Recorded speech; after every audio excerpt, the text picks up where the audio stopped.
স্বাগত ডিবিসি দেশের সংবাদে। আপনাদের সাথে আছি আমি সঙ্গীতা ইসলাম। এবার জানাবো খবরের বিস্তারিত। জ্বালানি সংকটে কোনো কারখানা বন্ধের উপক্রম হলেও নারায়ণগঞ্জের কিছু কারখানায় সরবরাহ পরিস্থিতি বেশ ভালো। ভুক্তভোগী শিল্প মালিকরা বলছেন, গ্যাস বিদ্যুৎ সংকটে কারখানা বন্ধ রাখায় বাড়ছে উৎপাদন খরচ। এ অবস্থায় টিকে থাকার কঠিন লড়াইয়ে পড়েছেন উদ্যোক্তারা। সংকট সমাধানে দ্রুত সরকারের কার্যকর উদ্যোগের দাবি বাণিজ্য সংগঠনগুলোর।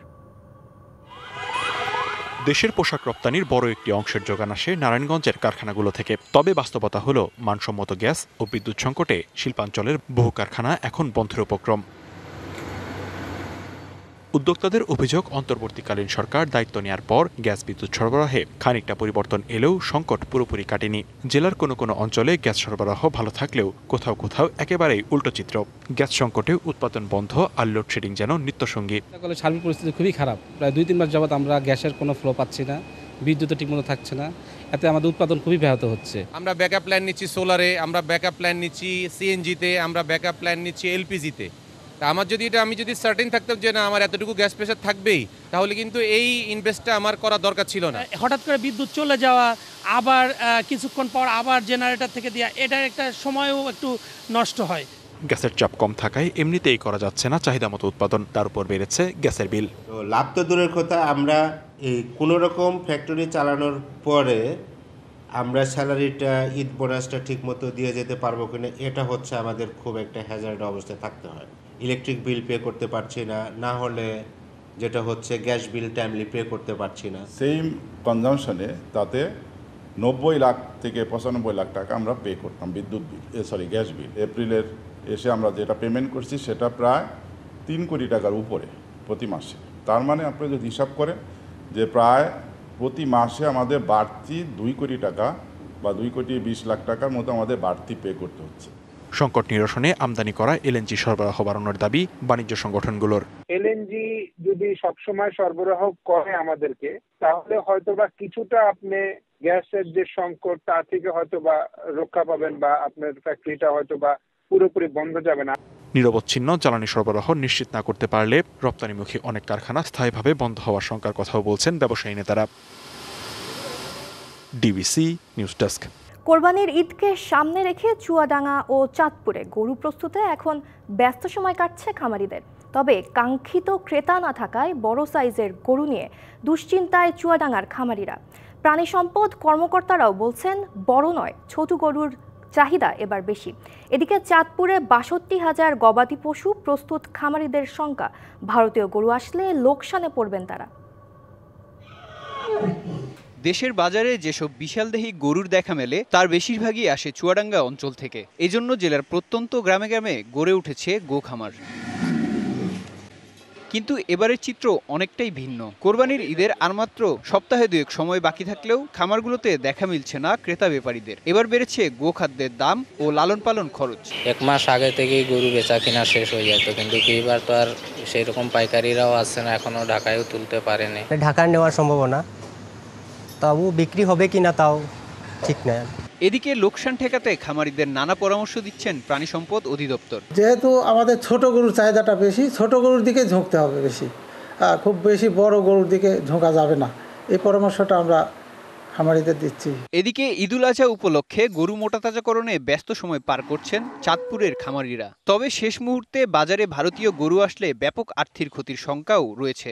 ইদানিং আমরা দেখছি ইন্ডিয়া থেকে প্রচুর পরিমাণ গরু আসতেছে। যদি গরু এইভাবে ঢুকতে থাকে তাহলে বাংলাদেশের খামারিরা লস খাবে। বাইরে থেকে গরু আমদানি করা না হয় তাহলে আমরা যারা খামারি আছি আমরা একটা ন্যায্য দাম পাবো। যদিও জেলা প্রাণী সম্পদ কর্মকর্তা বলছেন, ভারতীয় গরু বাজারে আসার কোনো সম্ভাবনা নেই। ভারতীয় গরু কোনো ঢুকার কোনো স্কোপে নাই, বর্ডার খুবই স্ট্রিক্টলি সিকিউরিটি সময় থাকে। ওভারঅল আমাদের কোরবানির যোগ্য গরুর সারপ্লাস থাকবে এবং আমরা সবাইকে ভালো কোরবানি উপহার দিতে পারব। এবার চাঁদপুরে কোরবানির জন্য গবাদি পশুর চাহিদা অন্তত 76,000। Mehedi Hasan, DBC news desk.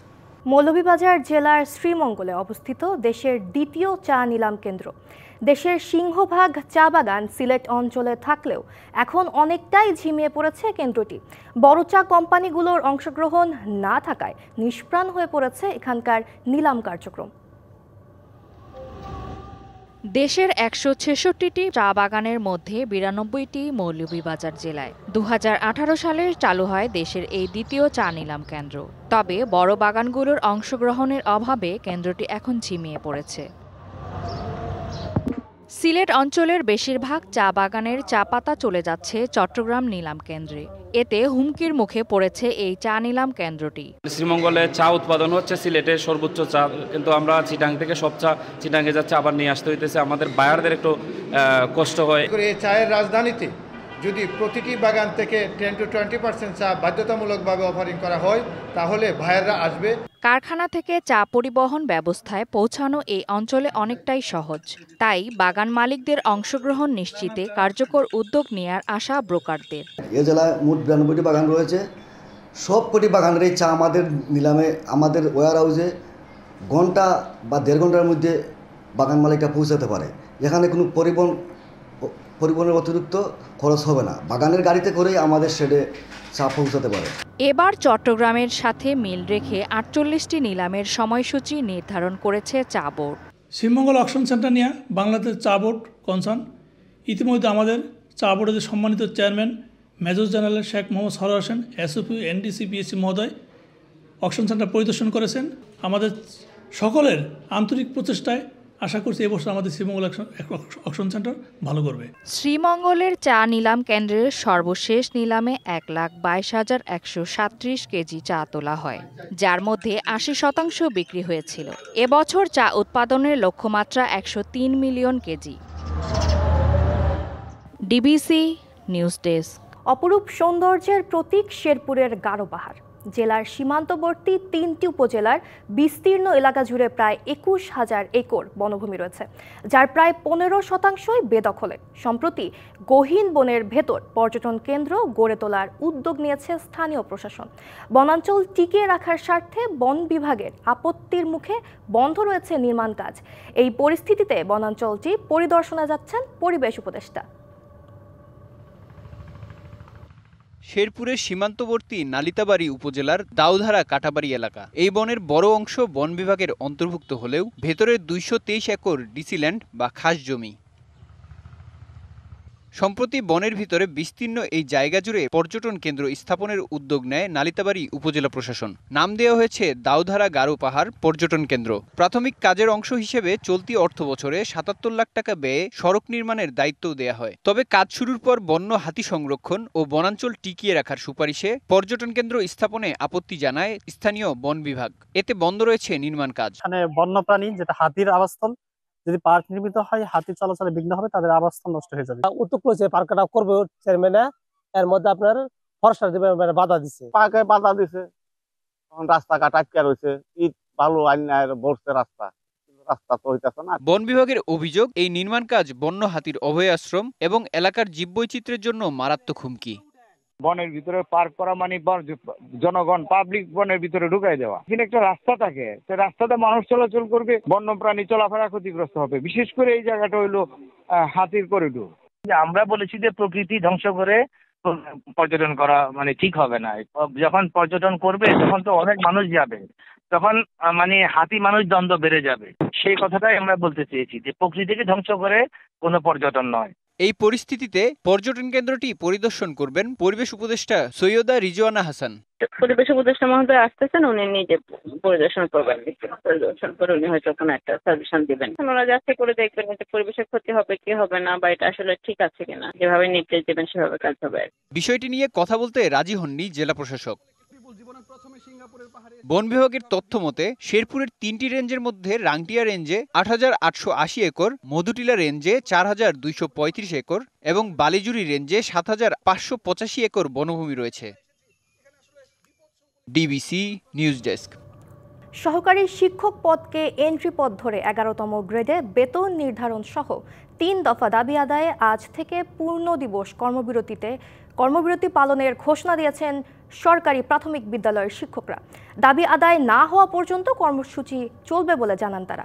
অন্য দাবিগুলো হলো চাকরির 10 বছর ও 16 বছর পূর্তিতে উচ্চতর গ্রেড পাওয়ার জটিলতা নিরসন এবং প্রধান শিক্ষকের শতভাগ পদে সহকারী শিক্ষকদের পদোন্নতি সহ দ্রুত পদোন্নতি দেওয়া। সারা দেশের প্রায় 3.5 লাখ শিক্ষক পূর্ণ বিরতির এই কর্মসূচি পালন করবেন। এর আগে ধাপে ধাপে কর্মবিরতি পালন করেন শিক্ষকরা। গত 5 মে থেকে 25 মে পর্যন্ত 1 ঘন্টা 2 ঘন্টা করে কর্মবিরতি পালন করেন তারা।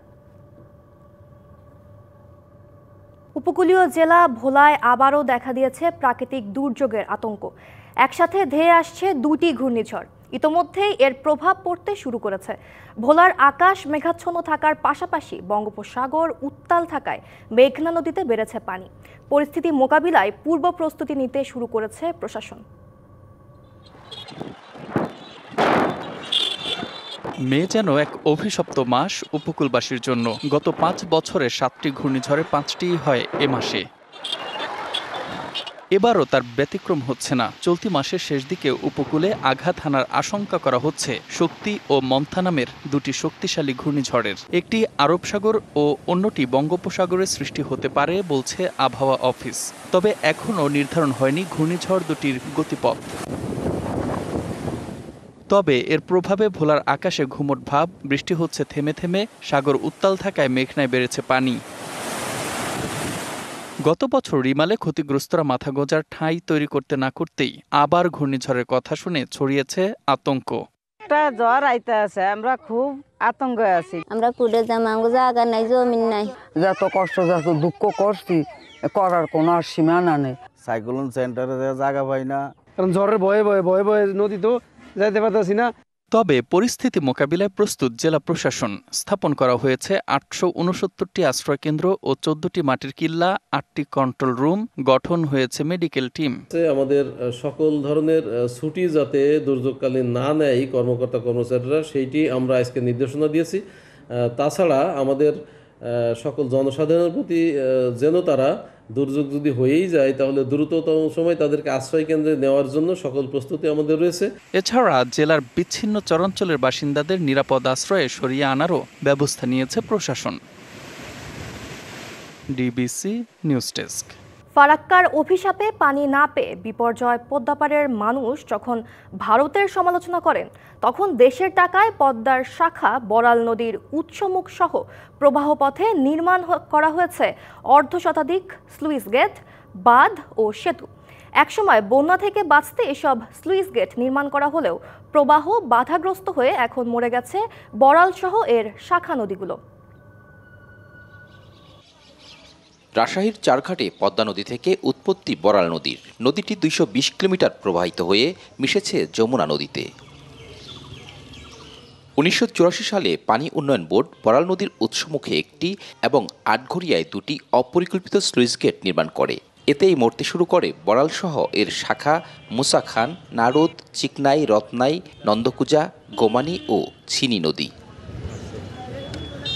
ভিন্ন স্রোতের এই নদীতে একসময় প্রচুর মাছ পেতেন জেলেরা, ছিল প্রাণ বৈচিত্র্য। বর্তমানে বড়াল নদীর অনেক অংশ দখল হয়ে গেছে। পানি না থাকায় কমেছে মাছ, চাষাবাদের পানিও মিলছে না। এই রেগুলেটর করার কারণে নদীর পানি প্রবাহ আরও কমে গেছে এবং এরকম আরও রেগুলেটর এদিক হয়েছে, হওয়ার কারণে পানির প্রবাহটা একবারে কমে গেছে। মাছই তো নেই নদীতে, পানি না থাকলে মাছ করতে হবে। এই যে নদী আছে এখানে পানি এতটাই অল্প যে পানির যে লেয়ার, টিউবওয়েলের লেয়ার, সেটা আমাদের টিউবওয়েলে এখন পানি পাওয়া যায় না। প্রায় 63টার মতো খুবই সংকুচিত সেতু তৈরি করা হয়েছে এই বড়াল নদীর উপরে। এই স্লুইস গেটগুলো অপসারণ করা হোক এবং যে সেতুগুলো আছে, যে ব্রিজগুলো আছে খুবই সংকুচিত, সেগুলো ভেঙে আরও বড় করে সেগুলো প্রয়োজনে তৈরি করা হোক এবং এই যে নদীর তলদেশে যে পলিমাটি জমে আছে সেগুলো অপসারণ করে নদীর পানি প্রবাহ স্বাভাবিক যে গতি সেটা পূরণ করা হোক। পানি সম্পদ উপদেষ্টা বলছেন এসব স্লুইস গেট আর কোনো প্রয়োজন নেই, নদী বাঁচাতে খননও জরুরি। স্লুইস গেটগুলো তো কেউ ব্যক্তিগত স্বার্থে লাগায়নি, লাগিয়েছিল এই জন্য যে বন্যা নিয়ন্ত্রণ করা, কিন্তু এখনকার বাস্তবতা ভিন্ন হয়ে গেছে। আমি মনে করি না যে চারঘাটের স্লুইস গেট এখন আর রাখার কোনো যৌক্তিকতা আছে বলে, কিন্তু আপনি শুধু স্লুইস গেটটা তুলে দিলেন, নদীটা খনন করলেন না, তখন কিন্তু আপনি কোনো সুফল পাবেন না। ফলে দুইটাকে একসাথে কম্বাইন করে আমরা কাজে হাতে। প্রাণ, প্রকৃতি ও পরিবেশ রক্ষায় বড়াল নদীর প্রবাহ ফেরানো এখন সময়ের দাবি। Sourav Habib, DBC news, Rajshahi.